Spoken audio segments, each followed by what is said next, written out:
Hi everyone, welcome to Homerino Collectibles, where today I'm going to be taking a look at the Marvel Legends Red Skull Onslaught Wave Cottonmouth from the Serpent Society. As you can see, this figure comes with the right arm to the builder figure. Moving it around to the back, you can also see Whirlwind, which I'll be doing a review of pretty soon. And then right at the top there, you can see a small bio of the two characters. And then down there at the bottom, we see the rest of the wave. So I've previously reviewed Scourge, or technically Demolition Man, and also Mockingbird. So let's go ahead and get this thing open and take a closer look. And here is Cottonmouth out of the packaging, and honestly I have to say, although the figure from a distance looks really good, having him in hand, it is quite disappointing, honestly. Paintwork is the biggest issue with this figure. Firstly, he stands almost 7 inches tall to the top of the head. He's on the larger Hyperion body mold, which actually suits this figure with those kind of Cobra-esque traps right there. It actually does look very, very nice for this figure indeed. The hands I really like as well, the way that they're sculpted.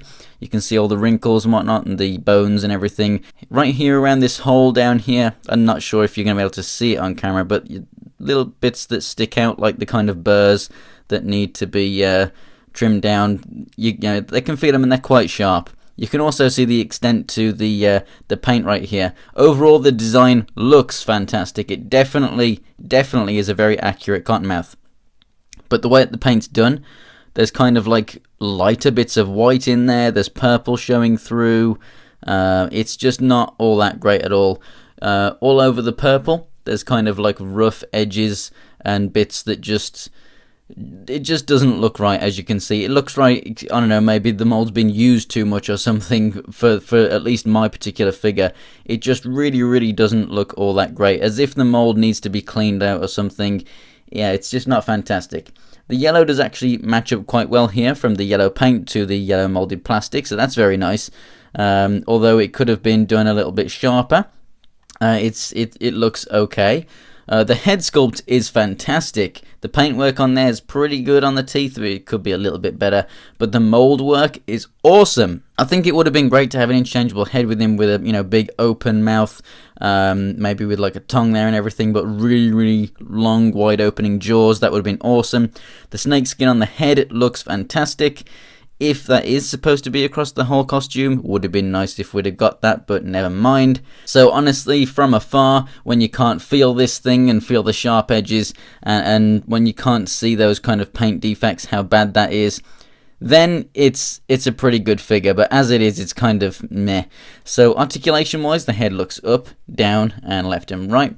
The shoulders come out to the side and all the way around. Rotation up by the arm, double jointed elbows, rotation, and also a hinge there at the wrist.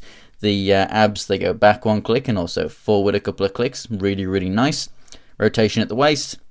We have the hips that come out that far, go forward and back a little bit. Rotation at the upper part of the thigh, which is quite stiff on mine. Double jointed knees, rotation at the boot, and also the feet go up and down, and we have an ankle pivot right there as well. So articulation of this mold I really like, and the overall look of the mold too I do quite like, and it really does suit this character for his size and his build and everything. And if they got the paintwork right, the design is fantastic, but they didn't get it right. And it's kind of sloppy, and it really does show the opposite scale. We've got Taskmaster, Scourge, a really nice Captain America, and then you get this thing. It's not all that great. So if you're into the character, then I definitely say, go ahead and get it. When else are you going to get a Marvel Legends Cottonmouth? However, for me and a lot of other people out there who are buying these figures for the same price as others that are done really well, we want more accessories, we want better paint, and when we don't get it and it's like this, it's kind of a slap in the face. It really shouldn't be done like this, and they really do need to up their game to make sure that every figure that goes into a Marvel Legends box is worthy of having that name. So that's it for the video, guys. If you enjoyed it, go ahead and give it a like, and if you want to check out more pictures of anything else from my collection, go ahead and check out my Instagram. It's Homerino123, and the link is in the description below, along with a link to my Twitter and my Twitch. And for more Marvel Legends reviews, go ahead and subscribe. So thanks for watching, guys, and I'll see you next time.